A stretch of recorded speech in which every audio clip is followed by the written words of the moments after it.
السلام علیکم ورحمۃ اللہ وبرکاتہ۔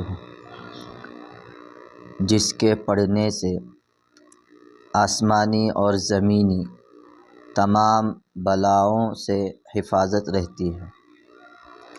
حضرت ابان بن عثمان رضی اللہ تعالی عنہ سے روایت ہے کہ میں نے اپنے والد کو کہتے ہوئے سنا کہ رسول اللہ صلی اللہ علیہ وسلم نے فرمایا کہ جو بندہ صبح اور شام 3 بار اس دعا کو پڑھ لے گا اس کو کوئی چیز نقصان نہیں پہنچا سکتی۔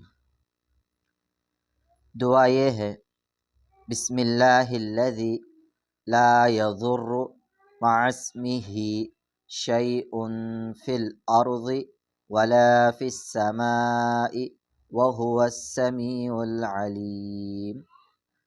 اللہ کے نام سے ہم نے صبح کی یا شام کی، جس نام کے ساتھ آسمان یا زمین میں کوئی چیز نقصان نہیں دے سکتی، اور وہ سننے والا اور جاننے والا ہے۔ آپ تمام حضرات سے گزارش ہے کہ اس دعا کو صبح اور شام میں 3 مرتبہ پڑھا کریں۔ اللہ تعالی ہم سب کے پڑھنے کو قبول فرمائے۔